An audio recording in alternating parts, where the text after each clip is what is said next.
Hey guys, I'm Chris, And I'm Mike. and welcome back to this week's No Limits, the Jack Carr Podcast. How you doing today, Mike? I'm good, and we have a special guest joining us. But right before I introduce him, I just want to let you know this episode and all our episodes are brought to you by the Thriller Pod Patron Book Club.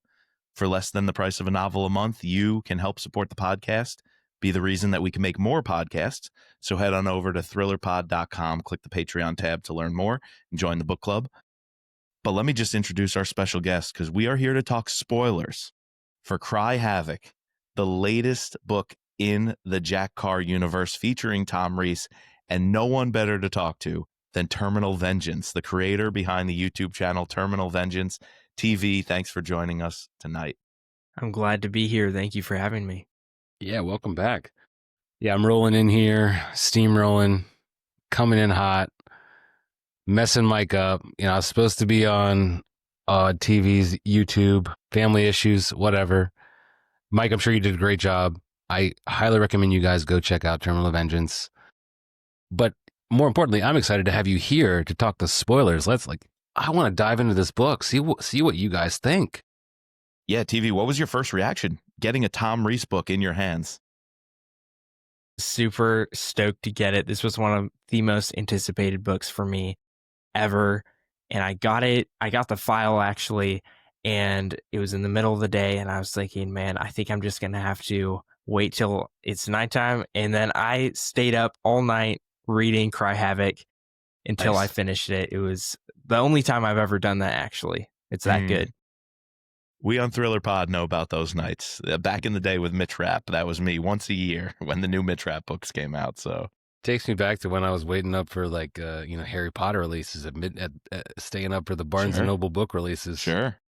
Having people drive by and say, Snape killed Dumbledore, like that's right. Oh, that's right. She was a spy, No, I fully get it. Like this book, I will say this book, at times had its issues, and I think we'll get to it. But as a whole, as a piece of wanting us to, how many times do we beg for fan fiction of getting, more into the details of, a one-off character, a one paragraph, a one-liner, and we're intrigued by it. And to the culmination of everything that Jack Carr has put into Tom Reece, in the books, he's been a character without actually being a character there.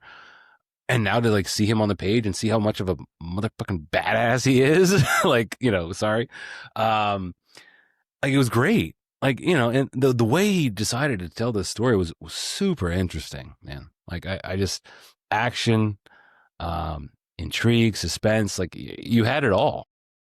Yeah. Now, TV, did all of this with your reading happen after you heard the first excerpts released on the Jack Carr channel and his podcast? Because for me, I heard those first few chapters, and that was my first foray into the book.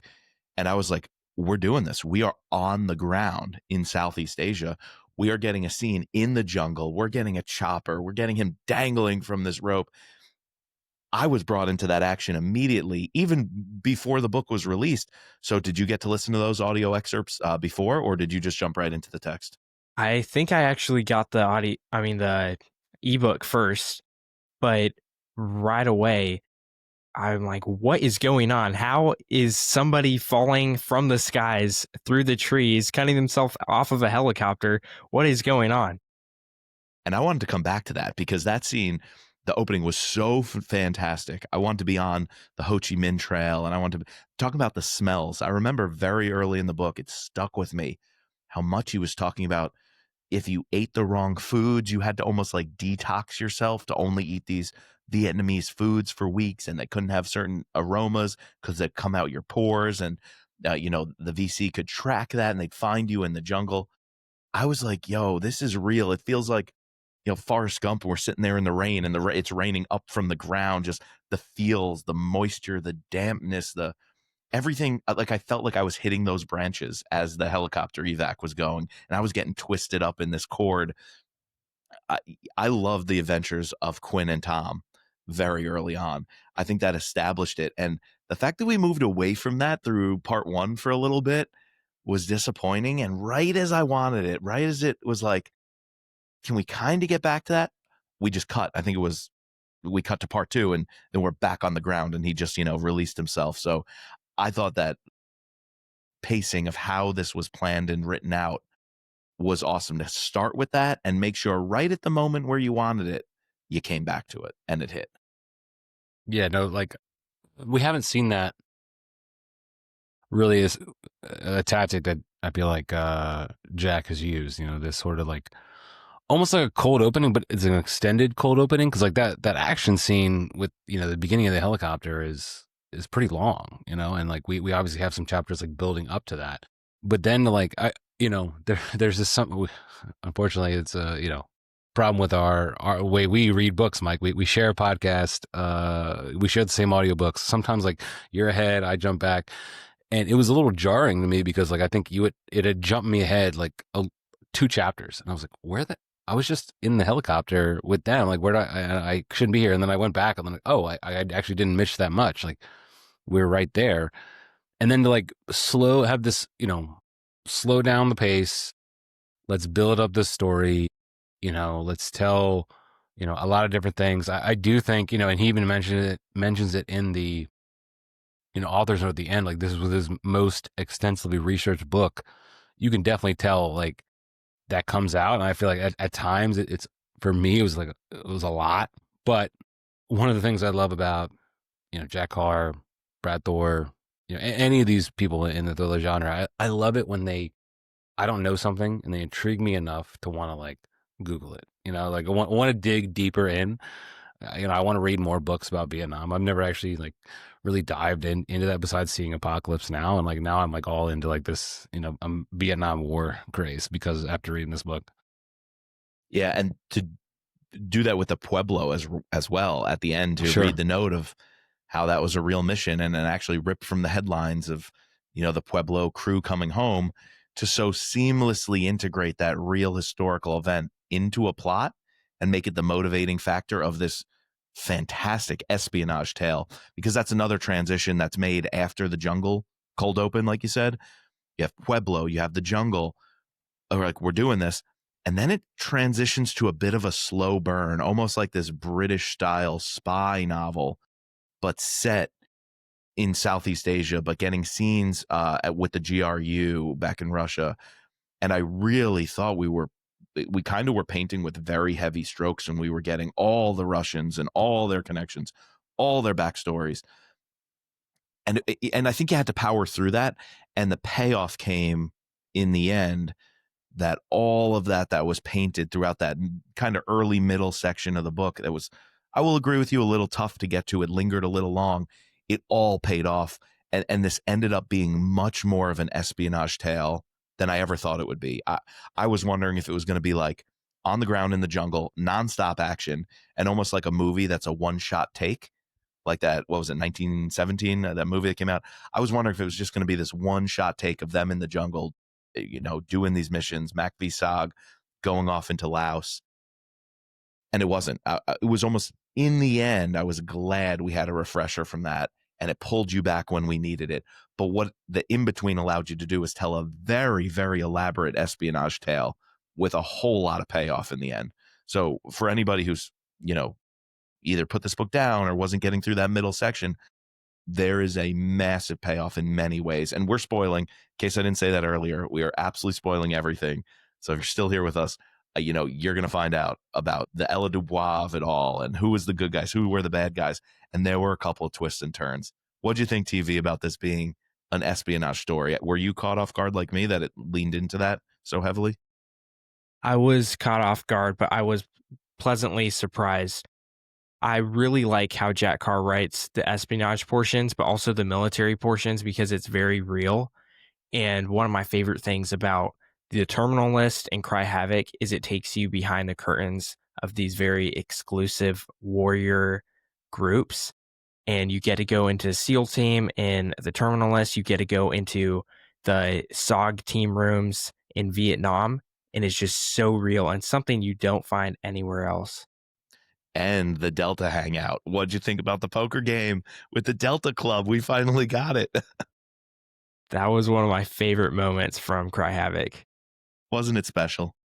I think that's, again, it comes back to like this fan fiction of it all, like getting the backstory behind, not only how he got that watch, which plays such a central like element in all the novels going forward, but also like little things like, ultimately how James likes his coffee, right? Like, Yep. is brought on by, other influences in this. And so I think having those little tiny payoffs really, if you were to pick up this book for this was your first book, then you would have no idea. But obviously, lifelong readers know and understand those and appreciate them a little bit better. So, Yeah, that's an amazing thing this book pulls off, and that I think is very hard to pull off. And you could tell Jack Carr did the work. Is that all the fan service payoffs, namely the watch? It's certainly number one for me. The honey and the coffee being thrown in there in the background is just like a nice silly one. And interesting, Tom didn't even, that wasn't like his shtick. It would have been interesting if that was just like what Tom Reece did from the very beginning, got it from his father. It was passed down through generations, but it's not that. Even Tom had to come around to that idea. But the other big payoff is the POWs, which the second half of the story, that becomes what this is all about. That he finds the camp Quinn was being marched through, and there was a Russian, handler who was organizing this, and that they were taking our guys, predominantly the MACV SOG guys, down pilots, other people, and they were shipping them somewhere. They were moving them north through these series of camps through Russian assistance. And that's amazing that we're getting callbacks to the Watch, which go back to the very early days in this series that have been around 7-8 books or whatever. But we're also getting massive connections and payoff for what we just went through in Red Sky Morning. I felt like this had a great connection since even actually the one with Poe, whatever book it was that Poe was introduced. Not only is he mentioned, not only do we hear about the Poe Ranch, how he was a benefactor for paying for Tom's college and everything, bringing him in, having him work for him, but then also hearing how the mission to find the POWs and uncover this intel, that's what Tom's life was dedicated to. And we're seeing that play out. And we as the reader only learned about these things in the last 2 James Reece books, really. So we're making connections going back to the early James Reece books, to the recent James Reece books. And we're all doing that in a way that doesn't detract from what the Cry Havoc storyline is about. It's all embedded purposefully into Tom's mission on the ground. There's nothing cheap about this book. Every word, every chapter, every scene has a payoff. And another thing that happens with is all the dead drops and the espionage stuff. We might have had a scene with this brush pass in an opera house trading coat tickets and getting a different coat. It was just dangling there for a long while. What was that about? And again, major payoff. I just cannot believe how he's able to delicately balance and pull off all the things with this book. yeah, no, 100% agree. Is it the most enjoyable book in the series to read? No, but I think it might be one of the most impressive in the scope of what it's able to accomplish. I don't know, TV. Where would you rank this? Have you read all the books? I have. Yeah. So where would you rank this? And just jump off the gun. Where would you rank this out of all the books? For my favorite book, I'd say maybe 3. But I do think it is one of the most impressive books ever written by any author. Every line seemed like it was written in 1968. There were even some I think there was a soda truck or something, and the brand colors were different than they were today. I would have never known that, but it was really interesting to see how he incorporated all these little details. It did feel like a vessel to take us back in time and to, everything that I have experienced through the Vietnam War has been, through either television or, some other novels, whether it's MASH, whether it's Apocalypse Now, Platoon. So I felt, like it did a good job of like bringing us back there. And like I said, you could definitely tell that he extensively researched this. I do think that, yeah, it's a hard question to say like whether or not this cracks like my I think it's top 3. I would say it's maybe top 4. Like, I don't know. I have a special True Believer. I'm a sucker for that. Savage Son. Term limits. Terminalist. It's hard to top like those experiences because this one is so different. Yeah. While it's very similar in terms of like how he writes, how he has matured as an author in terms of what we're going to get. I feel like one, he obviously took a new departure going down this route, whether it's set in the past, whole new character. But you could tell like he had this story in his mind for a long time, and finally was able to get it on the page and get it in in readers' hands. And I don't know, I'm really excited we got this book, and I'm so happy it didn't disappoint. Yeah, I'm shocked, Chris, you actually brought up the rankings this early, because I was going to say at the end of the pod, I don't even know if it's appropriate. I don't know if that's the right word, but is it even appropriate to rank this one? Because it's like ranking Targeted Beirut. Like, where does Targeted Beirut fall on your favorite Jack Carr books? It almost is, it's apples to oranges in a sense. So I'll agree with you guys. It's probably somewhere in the middle of the pack for his books in terms of the readability. Like, it's just not, I mean, you pick up Terminalist, Savage Son, you're going to be glued to those things. You're going to rip through them. This one that doesn't have that factor, because it almost reads at times as, a set period piece. Could it be targeted Vietnam? Is this like in the Targeted series? I almost couldn't tell fact from fiction. I'm gonna maybe give it a little criticism here in the fact of, we love when fact and fiction blend in our books, but it's often so clear how it blends. Like, an author makes up a plot line. So if there's a spy, if there's a dead drop, if there's a conversation, we're like, okay, that dialogue is pure fiction for this story. Then you get some random details about the setting, the buildings or whatever, and you're like, okay, that building was really there, or this meet really happened in this place. This one, I was questioning one too many times if this was real or not. And I had heard about the Pueblo. So in my mind, I'm like, I don't know all the details, but I remember hearing something about a North Korean ship that they boarded and took and still have. But I thought our guys survived it. So I'm like, are they going to kill this captain? I was like, is that really the captain's name? And I was fuzzy on the details. So it almost made me work a little too hard to have to constantly check myself and be like, okay, is this a real fact, or is this part of the story? Is this character someone from history that Jack did research on and I could go look up, or is this somebody that's improvised? We got it all in the end, and it was explained, what was and what wasn't. But when you're reading it, it almost took me out of it for a second, doing a little too much history. And maybe that's unfair. That's just my personal feeling here. Yeah, I was gonna say, like, should that be taken as a negative, or is that like, should it be reversed as like an ultimate positive, that he was able to craft his story so seamlessly into history that it was you didn't know where one stopped and one started. That's why I sound like a fool saying this as a criticism, but I'm just saying it pure criticism if we tried to rank it compared to a James Reece novel. Sure. If you were to let it stand on its own merits, I said it before, I'm going to say it again. It's a masterpiece. I'll agree with TV. One of the most impressive books ever written in the espionage genre. I think it could and deserves to be up there with some of the greats, some of the classics.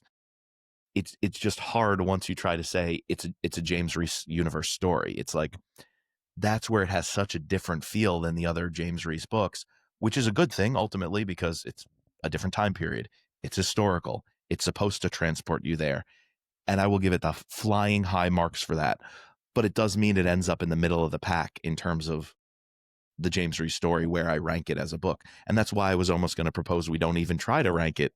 But, you jumped the gun on that one. So absolute masterpiece as a historical piece of fiction. I don't know how he ultimately incorporated everything he incorporated into the story and sold me on it and made it feel real. It's just so impressive to do. And then it did interweave with where we're at with Tom Reece. Like I said before, the POW stuff, when we got that in, was it Red Sky Morning where that was first brought up, and the book before that with Poe, I wasn't sure how it fits. I was like, why is this out here? I don't know if this piece of information is that critical to understanding who James Reece is, but no, it's very critical because it's so important to who Tom Reece was. And that, therefore, I feel like I can go back and read those scenes where we're hearing about Poe and his estate and ultimately the research about the POWs. And it will mean so much more to me now when I go back and read the last 2 or 3 books. Yeah, I want to bring up this observation to you. So I gave the hard copy to both my father-in-law and a close friend of my father-in-law who love these books. And I solicited, I wanted to know feedback. Like, I wanted to know feedback because they actually they devoured it. Within like a week, I handed the book to one and then immediately handed it off to my father-in-law, and he crushed it. They both liked it a lot. They said like the thing that kept bogging them down was like a lot of times he references like 20 different things. So like whether it's naming like songs on a jukebox, and he'll go like, I don't know, 10 songs deep, or naming of different personnel. Like did that bog you guys down at all? Like the Tom Clancy of it all in terms of, weapon specs and some of the other like research minutia that was in there? Because to the average reader, these two guys they're not like us. They're not super fans. So they're more the average reader. Yeah, I really like seeing all of the weapons. Like, that's one of the things I really like about a Jack Carr book. But I do understand if you don't know that coming in, that's one of his main things. And I think if I didn't know some of the names in the SOG team that goes into rescue the POWs, then I would be drawn out of the story. But knowing that John Plaster and John Stryker-Meyer are real people, and I've heard like many podcasts with them, it was neat to see a real person show up in a story, but I can see how that could draw some readers out. Yeah, that's a nice little tidbit. Like I didn't know those were real people, but now that I know them, that they are, like that excites me. Like that's cool that he decided to put them in. Yeah. Yeah, and I'll be honest, those things are not my cup of tea always. And what I've learned to do with Jack Carr, because a lot of people, we know the audience eats up the weapon specs. And I mean, come on, can you imagine if you're in some like obscure college program that does like historical weapons or something, and like that's your thing to do historical weapons research? This book is just going to hit for you so well. Yeah, some of the descriptions of the of like the old timey weapon specs were interesting to me. It had me looking them up because, like, hell, I don't even know really what modern day weapons look like, but I was more intrigued with like these classical weapons, if you want to call them that. Unfortunately, again, it's my fault. So the people who like that, I'm happy it's in there, and I'm happy they get that, and I know you're getting that par excellence. Anytime I hear even if it's like gear, like a parka or some sort of like, or different types of knives, all the names of them and the specs of them, I just blank over in my mind. They don't even process to me, only because my personal bias as a reader, it's not for me. But I'm so glad it's in here, and I'm so glad it's leveraged, because I know that's who Jack is. I know that's who a lot of his readership is. And I think it adds something to the books and makes it very unique. And I just had to train myself to be like, okay, when he's talking about all the gear that they're humping, it kind of felt like the things they carried, reading that in high school, and like how they packed the bag and everything, right. Everything they carry, but doing that in such much more detail with names. And so not my cup of tea, but I think I'm glad it's there, because I think it really is what the readers come for a lot. And particularly the veteran community, I think a lot of them come for. Is that a book they still teach in high school TV, the things they carried? I have the book. I'd recently got it. I have not read it yet. Okay. It's on the shelf behind me. 10th grade English class. Shout out to Mr. Minor. I highly recommend that book. Yeah, sure. That and A Separate Piece. Didn't read that one. Okay, there you go. Tim O'Brien, was that the author? Tim O'Brien. Yeah. I remember that. Yeah. That was probably my first, I probably done a little history on the Vietnam War, but probably just the high level stuff, like, oh, you have to memorize these facts for like AP US history or whatever. But reading that book was the one that made it. I guess that's what ELA class always did, where history class, you just always got the facts growing up. It felt like memorization, where ELA class gave you the stories, built that empathy. gave you the characters. I mean, honestly, if this book was a targeted Vietnam book and was only the history, it should be used in classrooms. I think because of the fiction aspect of it all, I can't declaratively say that, but like targeted Beirut, I think should be used in classrooms for sure. This book is so close to being that way for Vietnam, but it's a fiction story. Can we talk about, I brought up the espionage part, how it leaned into that much more than I thought it would. What did you all think about the Dubois storyline? As much as I wanted to get back to James on the ground and on the Ho Chi Minh Trail, I actually really appreciated in the end what we were doing with that plantation and with the family. And I still don't know what side each of them are on. The father was on, he was turning to the CIA, he was playing both sides, he was looking out for himself. Ella turns out, I think that's the biggest reveal. There were a couple of reveals and twists. I think the biggest one was that she was really in bed with the Soviets and she was playing James. But was she, or did she actually have feelings for him? I thought those characters were handled really well. TV? Yeah, Ella and her father are one of my favorite characters from the entire Jack Carr universe. They're great. And yeah, it's really, I think that was like a throwback aspect of the book. That's something that you'd find from an earlier book, maybe in the 60s or something around there. But it was that twist at the end really got me. Yeah, and it's like I'm still kind of reeling over the twist. Like I don't know what to believe. And even like the portion we get where like we're establishing his relationship, sort of setting out the case of like how he's going to, ultimately, right, become a part of the CIA, right? And seeing him, interact with her and really like establish this whole love story. Like I would have just watched an entire or read an entire book about that, similar to like, the Peacock and the Sparrow kind of stuff like that we've been reading recently, or, Tinker Tailor Soldier Spy-esque stuff.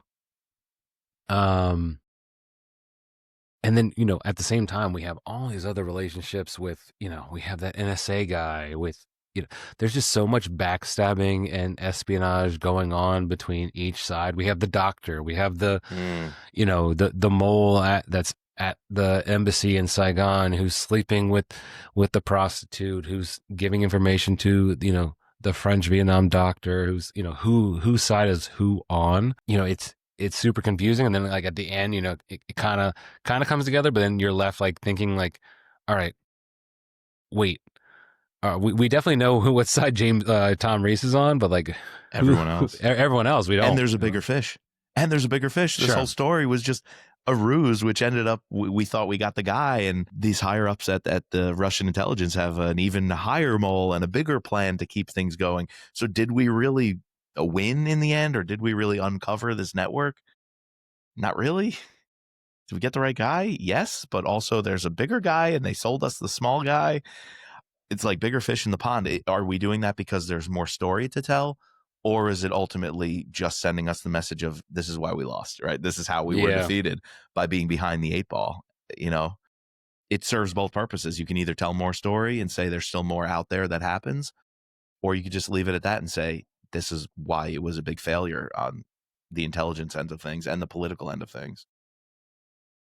That was the other thing. I thought he did a really fine job of like critiquing, in a sense, Monday morning quarterbacking, how many years removed, but giving a thoughtful critique, from a military, former military personnel about the war. And, obviously he talked to many people who were involved with it and studied it extensively. And, I felt like his position was nuanced, and it gave me, a little more clarity and, idea, because I've always been taught about the Vietnam War. I was like, we had protests against it. We were losing. It was something that we should have never been into. But, this idea of like literally media has been involved in turning the tide of everything for how long, since its creation, right? And to think otherwise, it is a business, right? So it is capitalism at its finest. Is naive to think that, why do we only have propaganda media now? Like it's been there ever since the beginning. And just to have that lens exposed on, you know, something that took place in the 1960s, like for me was a little bit eye-opening and interesting to think about. Yeah, and there was that really impactful scene where the Russians were talking about how could we turn Tet into a positive. It was a tactical loss. It was a number-wise loss. It was a botched mission. And ultimately they let the media, the American media, eat itself, and it worked. How do you teach the Tet Offensive in school? Yeah, see, I don't really do that part of history. I don't do anything 20th century, don't even do American history. So while it doesn't come up for me, I'm sure it's it's a paragraph in a textbook, right? Yeah, I was taught about it as if it was a strategic American loss. Like Right. it was ultimately, like when I was reading that part, and to get this sort of eye-opening explanation. I mean, yeah, it's written through an American's voice ultimately, but sort of this other side of the Tet Offensive, and how when you look at the numbers, sure, it was a loss for the North Vietnamese, but back home, and even today, well, I don't know today, but at least I'm dating myself here, but back when I was, in, let's say 8th grade, learning about this kind of stuff, or high school in 2008, 2009, like, yeah, we were taught that the Tet Offensive was ultimately a North American loss. It was a surprise attack that hit us hard, took us by surprise, made us send more troops, and make us realize this is going to be a longer, bloodier conflict than we ever thought it would be. We doubled down, and ultimately we lost. When what it actually showed, according to Jack here, is it showed actually we can easily defeat them. They're going to make blunders. Whatever attacks they make, we can easily counterattack. Do we have the political will to counterattack? And ultimately combine that with what's going on with Laos and Cambodia. Is this going to turn into a war of attrition? And it's like, we can easily win this. Like, we could have won it. It was just the political willpower was not there. And the political willpower wasn't there because of the military industrial complex. You can make a lot of money off this thing continuing. You can score a lot of political points with this thing continuing. And then also the propaganda side of it. So it's unfortunate. I do think in K-12 education, these things might be overlooked. They might become a couple of sentences or a paragraph where you read this book and you realize Nick Serrano had something to say. Like, he's a very interesting character. If he's so cynical of the thing, and he at the same time he offers Reece this Project Phoenix to be like, we've already lost the war. We're not going to win it fighting it conventionally the way we've been doing for all these years. And so we need the intelligence apparatus to find another way to win us this war, to support the guys, or go off and do secret squirrel things. And I just think he was a very interesting character of how he responded to Tet. And that also goes back to the Dubois, because Nick, do you like him? Do you trust him? He recruits Tom. He brings Tom to the CIA. He always comes in as this hero of, we're going to go do the next adventure together. I don't know. I got my questions, because if you remember, he's the reason they met the Dubois. He wanted the CIA to turn the father. He wanted to use Reece as the in. He probably knew he would fall for Ella. Like, I think he almost to me seems like this mastermind who's playing a few steps ahead. He's holding all the cards. And then he even like wants to send Tom to do his bidding. And I'm like, but then they're in the fight together. So then they're like in shootouts together, and then they're backing each other up. And that, like, ultimately they're really in the shit together. And they even go into Thailand together. So they're like, they have each other's back, but something about him, I don't know. I just can't shake this feeling of, who is this character out there, and why does he have so much sway over my boy Tom Reece? Yeah, I guess they do have that bond from going to war together, but there are also some parallels to like a Haverford type character, this mastermind that recruits somebody to do their bidding and fight their war. Sure. Oh yeah, that's a great callback. Who got Tom Reece in with the Dubois in the first place? Who wanted to turn the Dubois? Who was actually pulling those strings? I was like, it was him. I don't know. And why, like, there's even that tense moment right at the when Reece wakes up after being shot, and he's like, "Did the CIA, what was that the CIA?" And like Tom like can't bring himself to quite believe it. He Yeah. wants to believe it, but that's never really resolved, right? I mean, I guess we're supposed to believe that it was the Russians. Well, yeah, we hear it was the Russian who says was it that he just missed at the end that he reveals of like, next time I won't miss my shot, or next time I won't let you go. Yeah, So, I think Tom Reece was a secondary target or something. He was a secondary target, and so the guy, missed that shot or pulled that shot and didn't have time to clean up his mess. But is that true? Is that accurate? Unreliable narrative. Possibly. Or maybe I'm just too much of a conspiracy theorist. That you are, Mike. I didn't see the Ella thing happening, though, so. That shocked me. Yeah. I thought she was going to end up being like somehow Jack's mom or something. For a short while. James' mom, I mean. For a short while, I'm like, wait, is she the spouse, or does something happen here? Like, I don't remember them hearing about the French family background, so I'm like, I don't think that's it. But for a short while, I was questioning. I was like, am I supposed to know her better? Right. Like, is this name Ella Dubois supposed to mean something to me? It had me second guessing. I said the same about Nick Serrano. I was like, has he been mentioned? It's like when Poe came up. When Poe came out of the blue, 2-3 books ago, I was like, is he somebody I was supposed to know about? Now, are any of the Russians that we meet, are any of them like involved with the whole Russian plot that we've just, kind of like culminated with in the last book? It's a good question. That's one of the problems with doing the audiobooks is I listen and don't read the actual names. I feel like when you read something, like it sticks out more, like that you've seen it more. Yeah, I had to put a bunch of names together in my notes just to try to keep tracks. There's a lot of different characters. Who were the two? I'm trying to look it up. Lavrenenko, and ultimately the guy working for the Americans, his second in command, Penkovsky, who was going to take over. Their conversations were interesting because as much as were they really great villains? Maybe. I mean, are they the big bad? Is Lavrenenko really the big bad? He seems to be the bigwig, but I feel like this other Major Dvornikov was really the big bad in terms of on the ground. But then Lavrenenko and Penkovsky would have these very like erudite, sophisticated, scholarly chats, and it would sometimes go a little too long. And like they would quote different historians and different authors and different poets, even talking about the opera. I was like, are these conversations the most interesting thing I want to see the villains doing? How did you guys feel that was handled, the Russian masters of it all?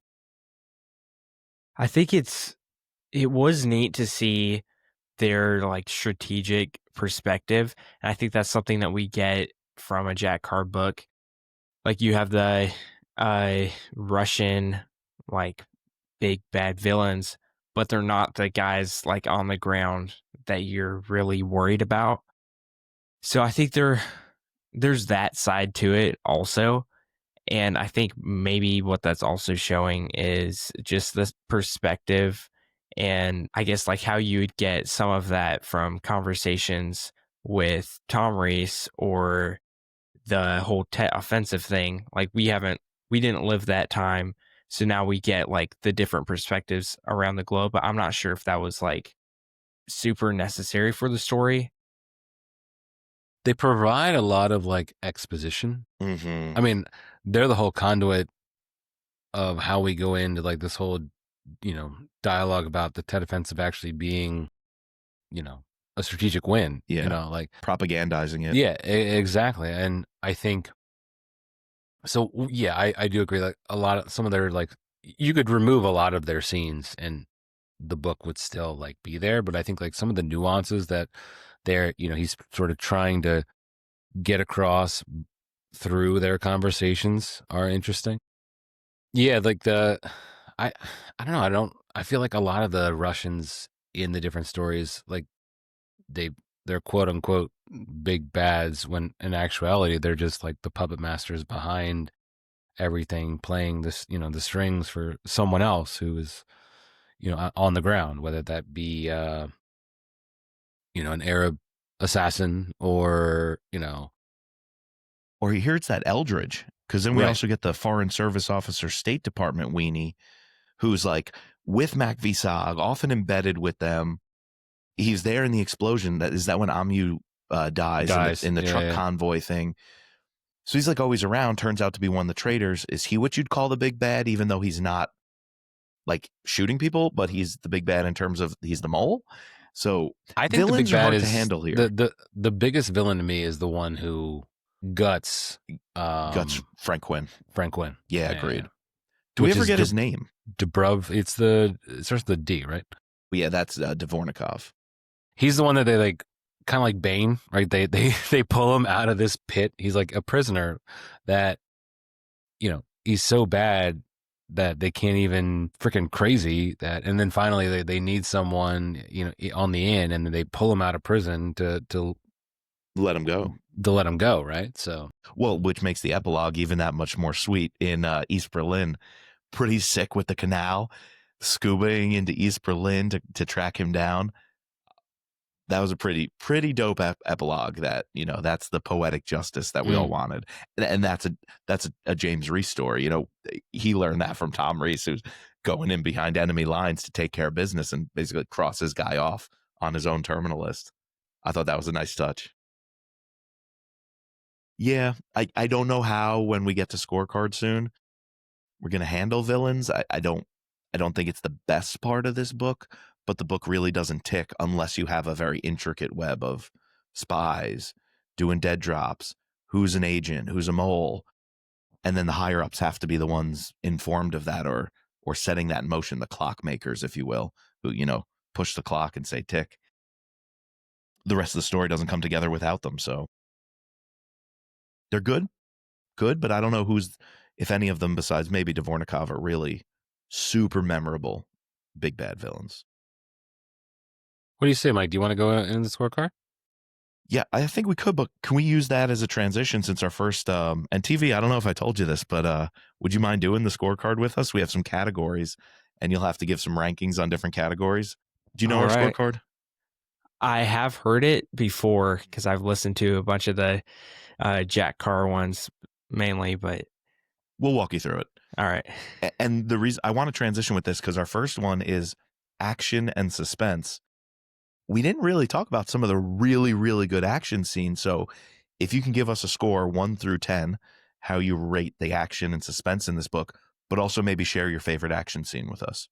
Yeah. So I would say because of the prologue and the whole like falling from the chopper scene and knowing that's coming up, suspense was like super high the whole time I'm reading it, knowing that he's going to end up getting the guy that gutted Quinn. I'm going to have to put that at a 9. And my favorite action scene, I think, is when he sees Quinn getting gutted and he has to deal with that, but also he's alone and he has to deal with this overwhelming force and just running through the jungle. That whole scene was just amazing. That entire I'm jealous you took it. Like, that entire scene from when, I guess it's like, boom, now we're going to start with part 2, right? And we jump back to falling. He has to, figure out where he is, track, it's about to rain. He finds these 2 guys on bikes, takes them out, gets all their stuff, is starting to track, and realizes he's the only guy there, is sort of dealing internally with, hey, I need to kill these motherfuckers because they're gutting my I don't know, I would consider them really close friends, and then having the mental fortitude to he's gone, I gotta get back, and then like the whole like escape plan, going down that waterfall, going down the river, getting to with the Finnish, his Finnish superior Backhouse. Yeah, he is great. And freaking, he's shivering. He probably has malaria, broken ribs. He literally gets IV'd up, taped, and then they go back in. Like just that entirely so suspenseful. For me, I'm going like a 9.5, 10. I'm going high. I'm coming in high because I don't know. Starting off with like, what the hell are we doing? You know, sort of like this chaotic scene of this helicopter going down.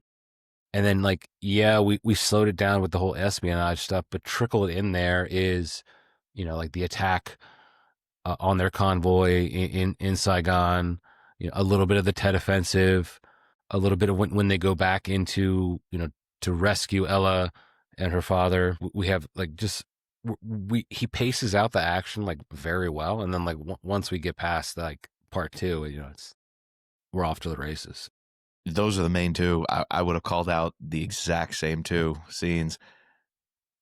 TV when he's escaping. Well, actually, you're right, Chris. It starts on the Ho Chi Minh Trail with the bicyclists and tracking up the trail and coming upon this camp, having to watch this happen to his friend, knowing he's got no other choice. He can't storm in. You know, he can't take the shot. He wants to desperately hit Quinn to put him out of his misery. Doesn't get the opportunity, and he's got to flee. That sequence was a 10 out of 10 on its own. If that were a short story, it would be one of the best short stories ever written. And if you didn't put a name for the character doing that, I would be thinking James Reece the whole time, or at least a Reece Clans member, like someone with the last name Reece, like is the perfect person to be doing that whole sequence. Like that's when I felt like Tom Reece was just let Tom Reece be Tom Reece. Like that scene was everything I wanted to see and hope for when we heard we would get a story in Southeast Asia. He starts out the action. He has one bullet, right? Yeah. And then, he's counting like, I think he had one grenade at one point too. He picked up somewhere and then got another.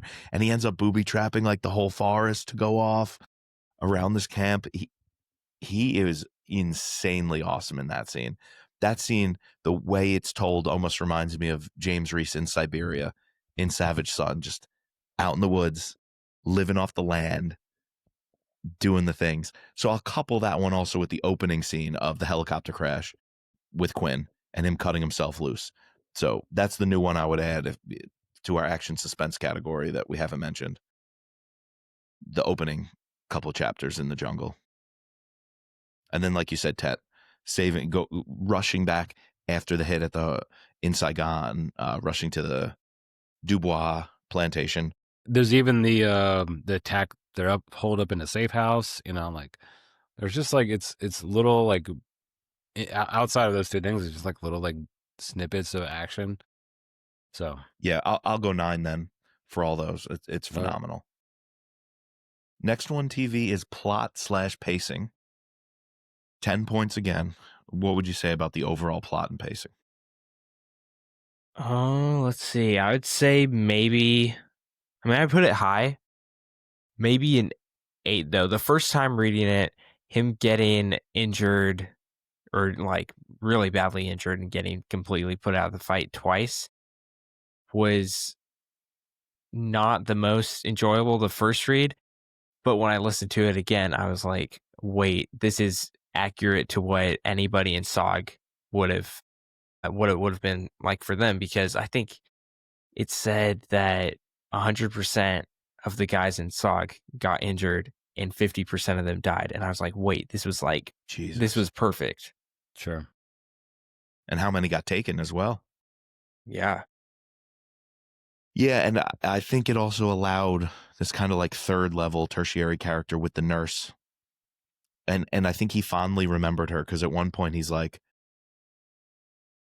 you know, Amu was my friend in this war. That nurse deserves better. It like reminded him of who he's fighting for, that there are good people out there, whether you're living up in the mountains, you know, the highlands of Southeast Asia, or you're serving in a different capacity as this PT, therapist, nurse. Those are the people he fights for. And I think it grounded him a little to realize she is the reason he's back in the fight. She's the reason he's alive. You know, she brought him back to health. So if you didn't have him get shot or you didn't have him get hurt so bad, then you don't have characters like her as well. Yeah, he needs his humanity. It gives him the humanity, which is another hallmark of a Jack Carr story. Pacing, though, do we hit the doldrums for a little while where it's almost one too many dead drops or one too many backstories of like, I love the doctor, the French doctor. his backstory came at a time where it was like, I'm still trying to navigate who everyone is with Russians. And I love the backstory of the Vietnamese lady who takes the dead drops, or is like the go-between. I liked a lot of their backstories. I don't know if they were paced at the right time to get me to buy into them, because I still am wondering, like, can we get to Quinn? Can we get to Reece? What's happening with the down Tilo? Like, are we going to get there eventually? But then it cuts to Tet, which then I enjoy. And the Serrano Dubois of it all, I did like spending time with. So it has its pros and its cons, but a little ding on this one for me, down to, I'm not going to go lower than an 8. I think an 8's a good call, because plot also includes, do we buy into the character motivations? Do we buy into how everything's connected? And if you bring back in the Pueblo, and you bring back in the dead drop at the opera, and the dead drop with the brick turned upside down, it all in the end comes back to figure out who sold out who's on what side. And so it all checks. And because it all checks, and the third act really pulls it together, I think that I can't go lower than an 8. Yeah, I'm right with you guys. I think an 8's pretty solid. You know, besides like maybe my few gripes about getting into the weeds with a little bit of the research.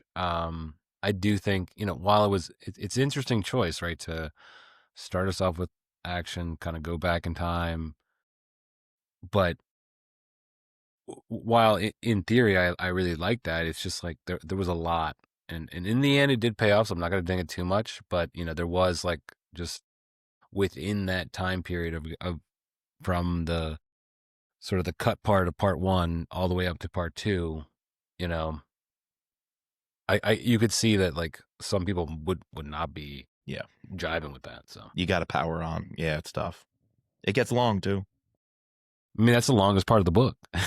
Yeah, which is surprising, because the other stuff is gold. Like, everything else is absolute gold, but that's maybe where we spend the most considering amount of like part 2 and 3 are only like, well, I listen at 2 times speed, but like 3 hours of book time, whereas the other part was like, all of part 1 was 4.5 hours of reading time.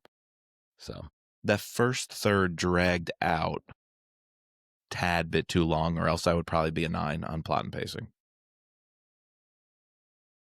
Next up, buy-in. Now, TV, buy-in is both, are you buying into the story as you're reading it, but are you also bought into the characters and their decision-making and the dialogue? So buy-in is just like this very comprehensive, how gripping did this book have you, and how bought into you were you to the plot developments. 5 points. Okay. I think I'm going to give it a 5. Okay. Just because Tom Reece is one of my favorite characters. Ever since he first showed up, every moment with him I just loved, and the whole time machine aspect of Cry Havoc, I'm giving it a 5. I think I'm right there with you, man. Like I was bought into the idea of this book from the very beginning. I was unsure of like how, what are we even going to go into, but I felt that Jack just did a good job of everything I wanted him to execute, he did. Yep. And like you said earlier, Mike, the fan service of it all was interlaced perfectly, I thought. Not too showy, not too forced. And so yeah, I'm fully bought in on this book. I'd love to join you boys. Really? No, yeah, I agree with the fan service was pulled off so well. The storylines were intricately developed with history so well. And maybe I'm double dinging it because it was really my issue with plot and pacing, but I did hit that point, first third, where I was like, I am enjoying this, but did it have me coming back to it? It was almost like it gave me an opportunity to put it down, when a 5 on buy-in for me is, this thing is rip-roaring through and through. Like, there's no opportunity for me to put this down and walk away. But there was a time period with all the Russians. I think and you're all confusing plot and pacing with buy-in, but... Well, no, what I'm saying is, like, as I was reading it, that didn't give me that buy-in of a page-turner. Okay. Through and through. Now, we hit certain scenes where a page-turner, bar none, like, I was not letting this go. But I did hit that point early on. So... 4. All right. It's your score. You got to live with it. I'm between a 4 and 4.5. I'm like a 4.2. We don't do quarters here, so 4 it is. All right, 4 it is. 4 it is. Are Sorry you to right? everybody yelling at their Are you screen writing these right scores now. down? For some reason I'm not. You're I remember usually the one. our note taker guy. You're the All right. doctor of the pod. You vamp on the next part, and I'll record. TV. Couple of ways the next part gets a little confusing. So traditionally, we used to do 5 points for bad guys, 5 points for good guys. You could also just decide to make it 10 points flat for characters and ding where you got to ding, give where you got to give. So whether you want to tell us out of 5 points for villains, 5 points for good guys, or just 10 points for overall characters, let it rip. Okay. I think I'll do overall. Give it a 9.5. Where's the half point? I think it's gonna be with the villains, Mm-hmm. just because I think you don't get as much like personal connections with them this time around, and you don't really see what makes them tick. Mm-hmm. But other than that, I think all of the characters are very good. I do like the villains, but I think you don't really see as much what makes them tick. I think you're right. I think that's why I can't give 5 out of 5 on bad guys, but 5 out of 5 on good guys. If any one of us doesn't get 5 out of 5 on good guys, I'm going to lose my mind. So I'm going to go 8 overall on characters then. And the 2-point ding is the bad guys. Yeah, same. I think like while ideas of them were, intriguing, there just wasn't like that standout, for lack of a better term, Hank Clark of it all. This is going back to our Mitch Rapp days where you just have this one central figure that's running it all, and to hear it was like more of like a villain by committee. And I feel like sometimes that just dilutes out like the impact of them. That like all of them individually are like interesting, intriguing, and scary, but here it just kind of like dilutes it a little bit. Now, good guys, like, can I actually like take one from and give a 6 to good guys? Like, just from the his Vietnam helper, what was his name? Amu, to Quinn, to any of the other people that we meet along the way that he's involved with, these various quirky characters. Hell, the guy that he takes the Rolex from at the poker game, The Delta guys, yeah, like I don't know, like that's what sung in this book was just those elements of good characters. So yeah, good guys has got to be a 5. Yeah, I wonder if I consider good guys a 6, can I give a point back on bad guys then to make it 9 out of 10 on characters, because the good guys can carry their weight with 6 points. Let's keep it where it is, but folks, boys, gentlemen, ladies, gentlemen, everyone out there, we're going to make up some ground. Setting. Can you guys just give me a 5 out of 5? 6 out of 5? Yeah. Setting, 5 points. Easy. Is there anything else to say? No, I think like that's another one of the best parts of this book is just transporting the reader into this area, and like I said, making me want to Google and visualize it more. I think this this stands up with any other Scot Harvath book where we're taken to places of Europe or whatever. Yeah, like he does a fantastic job. Masterclass. Are we missing anything? Like we talked a little bit about the plantation. Then you could go through all the cities from Saigon. You can go to the bases like in and around Phu-Bai. Everything hits, and even the Da Nang, and then the boat market. Was that in Thailand where there was the basically the Venice, they said, of Asia? Or, like that was wild and painted really well. I can imagine this market with these longboats, the hats and the longboats and trading vegetables and goods. Even little places we go for a scene or two, I could smell it, I could taste it, I could feel it. I'm sweating and perspiring in the climate. Masterclass. Cover. TV. We got 5 points for cover. Now, I'm going to put in the Riverside chat. what we do for cover is we definitely put the bulk of our score, the 5 points, into the hardback, the American print. But we also like to look at the international versions. And I didn't think there would be too many international versions, but there's at least 2 other covers out there. I put a link in the chat to Goodreads. Once you get to take a look at those, well, you could start off telling us about the hardcover because we all see it. We all have it. But then there's also 2 other covers to talk about. I'll just open it up saying I'm giving a 5 across the board. Love the hardback. Yeah, I'm also giving it a 5. I also love how it's very different from the other Jack Carr books. You can immediately tell which book is not the James Reece, like, modern one. Yeah. It is different, and I like the color scheme, and I like the cityscape, and it looks like it's on fire. Is it napalm? I love all that, but as different as it is, you also get the similarity of that kind of silhouetted figure, because that's been in a lot of them as well. Yeah. But I do like that the silhouetted figure isn't front and center, kind of just blends into the dark, ominous night sky, and it does allow the ruins and the landscape to take front stage. Do we know what city that is, Mike? No. It was like a famous temple in like Saigon or Hanoi. Probably, right? But yeah, or is it just some village?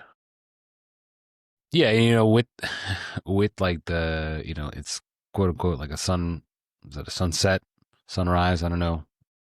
But it also kind of reminds me of this idea of, you know, like napalm burning, you know, right. Just like the city, you know, the triple canopy burning.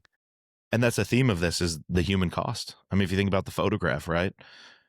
One of the most famous photographs ever taken of is it that girl and she's naked and everything's burned out. Like, it evokes that human suffering element of what this war did to people and land. Can I bring in the others though? Because the UK edition, if you see it there, I think it says it's the Kindle edition, but I wonder if it's printed in the UK. There's 2 different ones listed as UK. One has a chopper and the guy's humping through the jungle.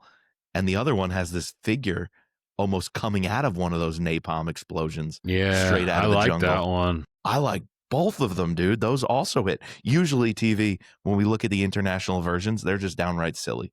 Like straight up silly. Especially once we start getting the German ones, the Polish ones. I don't know, man. They're marketing some crazy shit to Europeans. These 2, they hit hard. Yeah, that's a Huey, right? It looks like it. I mean, that just screams like, you know, when I think of Vietnam, I think of Huey's, I guess because I watched a lot of MASH with my grandfather. But like, no, both of these covers are really cool. I like them a lot. Yeah. That definitely elevates. I was already going to give high score to the cover for the original, but when you throw in those other ones, I may have to go 5, 4 now. You gotta go 5, I think. Yeah. You gotta go 5. Okay. TV, where do you end up? Yeah, I'm gonna have to give it a 5. I really love all of the covers. Another thing is, if you have the hardcover, it has the helicopter on the spine, which is really cool. Yes, that's like it's got the texture. Yeah, as well. That's awesome. It's just that's some attention of the to detail. Yeah. Well, we rounded out TV with a free space. You get to give a bonus 5 points for your winner of the book. Just, it could be a character, it could be a scene, it could be anything. Just what do you want to shout out as the big winner here? Man, that's tough. I think I'm gonna have to go with the Easter eggs and the callbacks. You've the watch and some other characters and the coffee. I have to give it a. Is this a 5? 5 points. Yep. Yeah, I'm gonna give it a 5 out of 5. Nice. Chris? Damn, you took a lot of them. Can I give it to Tom Reece? Like, I don't know, just the element and the execution that Jack did in terms of developing this character who, you know, has kind of been like off to the side, sort of playing this shadow, this ghost that we've experienced with, and then to really see him come to life on the page and to have those elements of to be himself, but then also see like elements of James Reece in him, you know, like to know that he is the father of James Reece and will pass on a lot of the stuff. And then it's kind of, you know, I'm sort of like trying to mimic or piggyback on TV's Easter egg thing, because I think that is one of the best things. But yeah, I'm gonna give it to James Reece or Tom Reece. Yeah, that's good. I'm gonna cop out and give a couple here, only because I can't leave any of them out. First, I'm gonna go with the way the Pueblo was worked in. I think that encapsulates what Jack wanted to do with the real history, linking up with his story, where it could have become just a list of facts that are in the background, like you said earlier, Chris. You know, like someone's like, why did we need 20 songs that are on this jukebox? Or why do we need the names of all 12 guys on this team going in? I think Jack wants to pay honor and homage to the time, but also homage to the people present at that time. And I think working in the Pueblo the way he did, and then ripped from the headlines in his little epilogue and author's note at the end, showing the outcome of that. You wrote a historical fiction plot that is so authentic and so real. That is my free space. I gotta mention, though, the jungle scene we talked about before, the escape, where they're going up the Ho Chi Minh Trail and then trying to escape out the river to the South Vietnam border. Some of the best action writing. Like I said, if that were a short story, it would be one of the most phenomenal things ever written on its own. And then third one is the Dubois. I mean, things we've talked about all throughout the pod, but great side characters. They're playing both sides. You get this idea of a family, almost like the Hastings, caught in a part of the world where they're not supposed to be, but to them, it's heritage. It's who they are. It's their identity. What happens when the rest of the world doesn't want you there, or you're caught between two superpowers and you just want to live your life and treat the people well and work the land. So I really think that was a callback to the Hastings, but also callback to the fog of war and the nastiness that is these battles and who gets caught in the middle. So that was my big three. And unfortunately, I just realized I'm wearing an Apple Watch. Sorry, Jack Carr. I know you don't trust people wearing Apple Watches. So yeah, that kind of makes the Rolex stuff hurt a little. But let's take that off. Let's move that off screen now. About an hour and a half too late. So that leaves us with Mike. You're coming in the lowest with a 44. Still a very good score. Followed by me with a 46 and TV with a 46.5. I think that's pretty accurate. Like, this is a very good book. You know, like to crack 40, we consider to be, you know, a solid, and this one is, you know, up there with some of the best. So. And I was a little harsh at times. I think that's what brought me down to 43, but absolutely respect a 45 or a 46. I could have easily gotten there and think I would if I had read it a second or third time. I think. Yeah, I'm intrigued to reread this book, because I knowing some of the twists and turns as you go along would be interesting to revisit. So I think I'd have an easier time tracking some of the espionage, dead drops, handoffs, and other things. I know, like, oh, you're this person who's going to do that thing, or you're this one who's playing that side. I think I could track it a little better.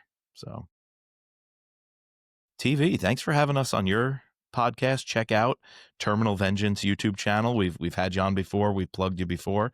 People know who you are, but we're really glad to have featured on your show, and really glad to have you back here again to talk Cry Havoc. I had a blast. Thank you for having me. Yeah, thanks for coming, man. This was fun. Great to have TV on again. Just know you're always welcome here on the No Limits podcast. But before we get out of here, we need to thank our patrons, our Deputy Director, Sherry F., and Brad E., our special agents, Adam, Mike, Ben, Daryl, George, Matt, Dawn, and Chris. Please subscribe, rate, and review to all 3 seasons of No Limits. You can find us at thrillerpod.com or on Twitter and Instagram at Thriller Podcast. And as always, just let Tom be Tom.